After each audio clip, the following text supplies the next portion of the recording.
నమస్తే. తెలంగాణ వ్యాప్తంగా సర్పంచ్ ఎన్నికల మొదటి దశ అయిపోయింది. మొదటి దశలో కారు కాంగ్రెస్ దూసుకుపోతున్నాయి. బట్ కమలం మాత్రం ఎక్కడ కనిపించట్లేదు. మరోవైపు ఇక ప్రధాని మోదీ బీజేపీ నాయకులకు, ప్రధానంగా తెలంగాణ బీజేపీ ఎంపీలకు, కేంద్ర మంత్రులకు క్లాస్ బిక్కినట్టుగా తెలుస్తుంది. సోషల్ మీడియాని యాక్టివ్ చేయాలి, సోషల్ మీడియాని వాడుకోవాలి, తెలంగాణలో అధికారంలోకి రావాలి, మీరు బాగా కలిసి పనిచేయాలని క్లాస్ బిక్కినట్టుగా తెలుస్తుంది. మరోవైపు కల్వకుంట్ల కవితది పోరు బాట కాదు, లేకపోతే ప్రజల బాట కాదు, కేసీఆర్ తిట్ల బాట అంటూ ఇక కవిత మీద కొన్ని విమర్శలు కూడా వస్తున్నాయి.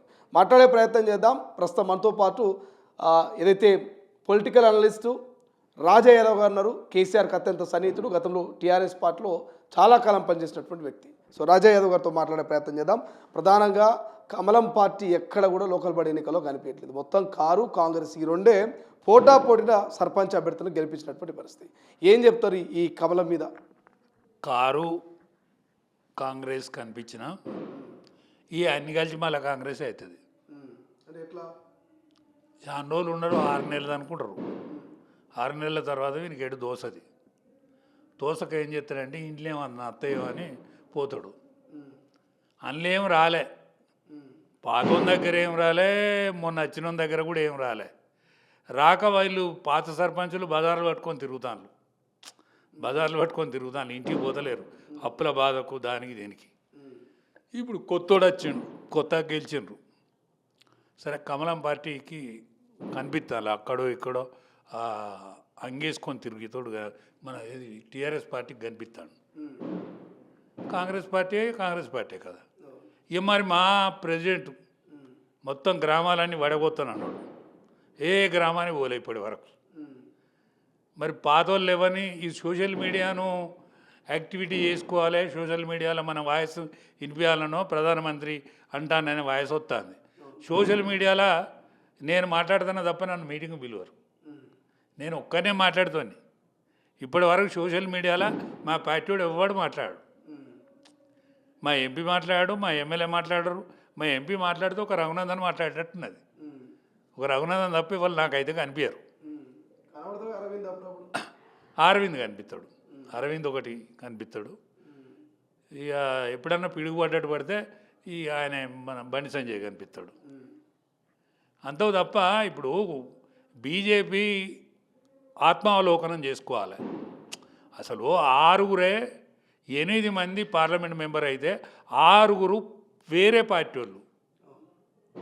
టీఆర్ఎస్ పార్టీ నుంచి వచ్చిన వాళ్ళు 3 ఉన్నారు, కాంగ్రెస్ పార్టీ నుంచి వచ్చిన వాళ్ళు ఉన్నారు. కానీ ఇప్పటి వరకు బీజేపీలో గెలిచినటువంటి నాయకులు ఇద్దరే, బండి సంజయ్ను కిషన్ రెడ్డి గారే. వాళ్ళు ఇద్దరు తప్పే వాళ్ళు లేరు. 8 మంది అసెంబ్లీ మెంబర్లు పార్టీ కాదు, 8 మంది పరాయిలే. మళ్ళా రాజాసింగ్ను పొడగొట్టుకున్నాం. ఈ ఎట్లా రాసికొస్తుంది, ఎట్లా రేవుకొస్తుంది? దేశం అంతటినో ప్రభంజనం బీజేపీ ప్రభంజనమే. కానీ తెలంగాణలో మాత్రం నో. ఊగనుకోడు కలవాడు, ఊగలకోడు మాట్లాడుకోరు, ఎవరు సీనియర్తో మాట్లాడరు, జూనియర్ను విలువరు. ఇది తెలంగాణ బీజేపీ బాగోతాం. ఏంటంటే అధికారంలో అత్తివి అంటారు అన్నట్టు, అధికారంలో కొత్తివి అంటారు, కానీ ఎవరితో మాట్లాడరు, ఎవరితో ముచ్చట పెట్టరు. ఇప్పుడు టీఆర్ఎస్ వాడు ఒక పక్క ఆ కవితక్క తిరుగుతుంది జగ్గేసుకుంటా. అది నిజమేంతో వాస్తవమేంతో ఆమె ఇప్పుడు శీలం కోల్పోయిన స్త్రీ తిరిగినట్టు. ఎందుకంటే ఆ తల్లి అక్కడికి వేయొచ్చింది, ఏదో ఢిల్లీలో తివారీ జైలుకు వేయొచ్చిన తల్లి. పార్టీ నుంచి సస్పెండ్ చేసిండ్రు. సస్పెండ్ చేసినాక జగ్గు పట్టుకొని తిరుగుతుంది. మరి వీళ్ళు అయితే పలసన అవుతాను, లీడర్షిప్ని అయితే పలసన చేస్తాను. వి ప్రకాష్ లాంటి వాళ్ళు మీరందరూ కూడా గతంలో కేసీఆర్తో కలిసి పనిచేసారు. సో ఆ కల్వకుంట్ల కుటుంబంతో ఎంతో కొంత అనుభవం ఉంటుంది, సో అనుబంధం ఉంటుంది. వి ప్రకాష్ లాంటి వారు కూడా ఏదైతే ప్రజాయాత్ర చేస్తూ ఉందో కవిత, ఇది ప్రజాయాత్ర కాదు, కేసీఆర్ను తిట్టే యాత్ర అని చెప్పేసి కూడా కొంత కామెంట్స్ వస్తున్నాయి. అంటే ప్రజా బాట కాదు, కేసీఆర్ని తిట్టే బాట అని ఒక చర్చ కూడా వి ప్రకాష్ లాంటి వాళ్ళు చేస్తున్నారు. ఎందుకు ఇట్లా చేస్తున్నారు? ఎవ్వరికనే అనని అధికారం ప్రకాష్ అన్నకున్నది. ఎందుకంటే ప్రకాష్ అనే తయారు చేసిండు ఆమెను. ప్రకాశాన్నే తయారు చేసిండు ఆమెను. ఏమని? ఈ బతుకమ్మ శిబ్బి ఆమె చేతికి ఇచ్చిందే ప్రకాశన్న. దానికి ప్రాణం పోసి, దానికి ఒక జీవం పోసి, దానికి ఒక నినాదం కల్పించి రూపకల్పన చేసిందే ప్రకాశన్న. ప్రకాశన్న అనే దాంట్లో 100కి 100 పాలు నిజం ఉండి ఉంటుంది. ఎందుకంటే తయారు చేసిందే ఆయనే, ఆ పాత్రను సృష్టికర్తే ఆయనే. ఇక మేమందరం తెలంగాణ పిచ్చోళ్ళం ఎత్తుకొని తిరిగాం అనుకో, మాది కూడా బుద్ధి ఎక్కువే. అందరు కలిసి టీఆర్ఎస్ను నాశనం చేసిండు. ఆ కేటీఆర్కి అయితే ఇప్పటి వరకు రోగం కుదురుతలేదు. కేటీఆర్కి ఇప్పటి వరకు రోగం కుదురుతలేదు. ఆ గర్వం పోతలేదు. సుందర ముఖార విందమే, కానీ గర్వంతో కిసలాడుతుంది. ఎవరి దగ్గరికి వస్తాడా? ఇంకా భూమి వాళ్ళే తప్పు చేసిండ్రు, వాళ్ళే చెంపలేసుకోవాలి. నిన్న కాక మొన్న ఇక్కడ ఏమైంది? జూబ్లీ హిల్స్లో ఏమైంది? చెంపలేసుకొని ఓట్లేసిండ్రా? ఎన్ని పైసలు ఖర్చు పెట్టించినావు? ఎన్ని పైసలు నువ్వు పెట్టినావు? ప్రెస్టేజ్ సవాలే అనుకున్నావు కదా, ఏం చేసినావు? నేను కేసీఆర్ రాడని చెప్పిన, వచ్చిండా? కేసీఆర్ జాడున్నదా? ఉన్న హరీష్ అన్నకో తండ్రి చచ్చిపోయి ఇంట్లోన్నాడు. నీ భాగవతం గట్లే. వాళ్ళని రౌడీ లాంటివి, రౌడీల పైసలు ఎక్కడికి వచ్చినాయా మనకు? అన్నాడు. నువ్వు ఎక్కడున్నావు? ఇక్కడ లేవు, అమెరికాలో ఉన్నావు అన్నాడు. ప్రచార రథం కొనిచ్చినప్పుడు నువ్వు లేవు కదా. పైసలు మేము పోయి తెచ్చి ఖర్చు పెట్టినప్పుడు లేం కదా. హరీష్ అన్నకి ఎరికే కదా, కేసీఆర్ కూడా ఎరికే కదా. పైసలు ఖర్చు పెట్టించింది వాళ్ళే కదా, వాళ్ళే పైసలు ఇస్తే మనం ఖర్చు పెట్టుకున్నాం కదా. అందుకనే నీవు గర్వం అనిగినా కూడా నీకు వచ్చేది లేదు. కేసీఆర్ కాస్త పానంతో ఉంటనో రిపరిపలు ఆడు, ఆయన హెల్త్ మంచిగా లేనట్టున్నది. ఇప్పటికైనా సోయి తెచ్చుకొని, ఎద్దున్నోనికి బుద్ధి లేదు, బుద్ధి ఉన్నోనికి ఎద్దు లేదు. ఇప్పుడు నేను గ్రామాలలో తిరుగుతా అంటే టీఆర్ఎస్ క్యాడర్ అవుపడతాను, వాడు గులాబీ రంగు అంగి తొడుక్కొని తిరుగుతాడు, కానీ వానికి పోరగాని లేరు. 18 ఏళ్ళ నుంచి 30 ఏళ్ళోడు వానికి లేడు. 18 ఏళ్ళ నుండి 30 ఏళ్ళోడు డైరెక్ట్ బీజేపీ కనెక్షన్ అన్నాడు, ఇది మోడీకి కనెక్షన్ అన్నాడు. వాడు అంత కనెక్షన్ ఉంటే ఇప్పుడు సోషల్ మీడియా వాడేదంతా కూడా ఈ 18 ఏళ్ళ నుంచి 30 ఏళ్ళ యూతే వాడతారు, బాగా యాక్టివ్ ఉంటారు. ఇన్స్టాగ్రాము, ఫేస్బుక్, ఆ ట్విట్టర్ ఇవన్నీ వాడుతుంటారు. మరి మోదీ ఎందుకు కేంద్ర మంత్రులకు, ఎంపీలకు సోషల్ మీడియాలో యాక్టివ్గా ఉండాలి, మీరు పార్టీని అధికారం తీసుకురావాలి, మీరు కొట్లాడొద్దు, యూనిటీ ఉండాలని చెప్పే పరిస్థితి ఎందుకు వచ్చింది తెలంగాణ మంత్రులకు, ఎంపీలకు? ఇప్పుడు ఆ పొలగాళ్ళకు పెత్తనం ఇస్తలేరు వీళ్ళు. ఆ పిల్లలకు కనుక పెత్తనం ఇస్తే వాళ్ళు మాట్లాడతారు. వాళ్ళకు అనుభవజ్ఞులైన నాయకులు లేరు. అనుభవజ్ఞులైన నాయకులు వెనుక ఉన్నా కూడా వీళ్ళు ఒకరికొకరు కుక్కలు కొట్లాడినట్టు కొట్లాడతాను. ఇక్కడిదిక్కడనే ఒక్కటే ఫ్లైట్లో పోతాను, దిగినాక ప్రెస్ వాళ్ళు వస్తే మాత్రం కొట్లాడతాను. ఒకటే ఫ్లైట్లో పోతాను ఢిల్లీకి, కిందికి దిగినాక పంచాయతీ పెట్టుకుంటాను. ఇక వీళ్ళు గారు, వీళ్ళు ముసలోళ్ళు అవుతారు. ఎవరు? బండి సంజయ్ ముసలోడు అవుతాడు, కిషన్ రెడ్డి ముసలోడు అవుతాడు, మన ఈడల్ రాజేందర్ ముసలోడు అవుతాడు, రఘునందన్ కాస్త గట్టిగా ఉంటేట్టున్నది. కానీ వీళ్ళందరూ ముసలోళ్ళు అయినాక కూడా ఇక్కడ బీజేపీ వస్తుంది. అప్పుడు బీజేపీ వస్తుంది, అప్పుడు వస్తుంది.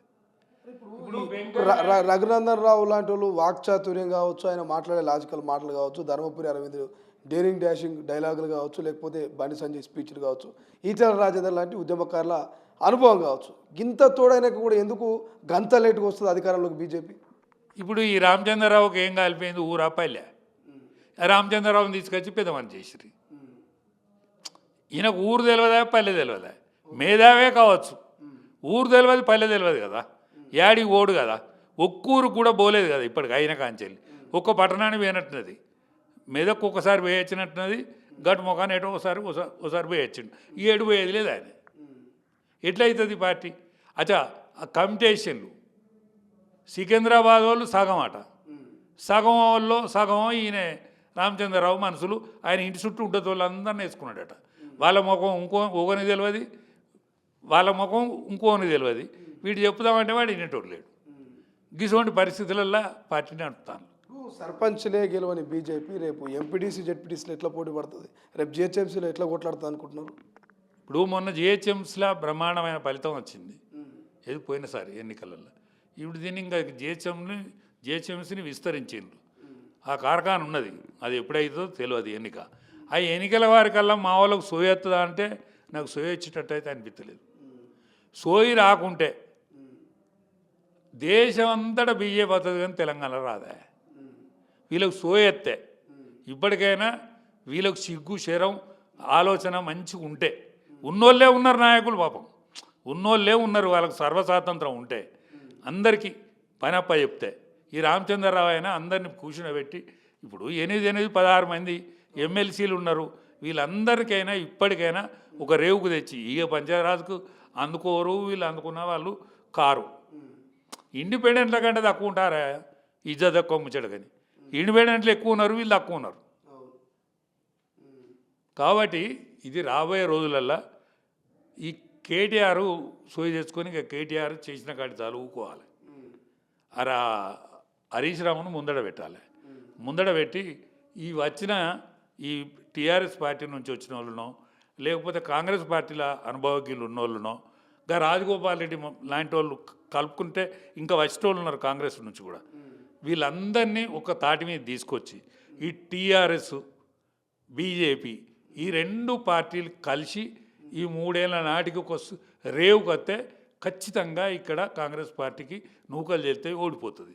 ఆల్రెడీ బీజేపీ బీఆర్ఎస్ 2 కలిసే పనిచేస్తున్నాయి. మొన్న ఎమ్మెల్సీ ఎన్నికలు కావచ్చు, అంతకుముందు ఎంపీ ఎన్నికలు కావచ్చు, కలిసే కాంగ్రెస్ మీద కొట్లాడుతున్నాయని చెప్తున్నారు కదా కాంగ్రెస్ వాళ్ళు. మళ్ళీ మీరేమో కలవాలంటున్నారు. నేనేమంటానంటే ఇప్పటి వరకు వేరే కొట్లాడారు, వేరే కొట్లాడారు, ఫలితాలు అనుభవించారు. వాళ్ళు టీఆర్ఎస్ అనుకో ఫలితమే రాలే, ఏది పార్లమెంట్లో ఫలితమే రాలే. అంతకంటే ముందుగాలను బీజేపీ ఓట్లు పంచుకుంటే ఈ హైదరాబాద్లో సీట్లు వాళ్ళు గెలిచారు తప్ప నిజంగా గెలిచింది లేదు. మనం చూసినాం కదా ఇక్కడ,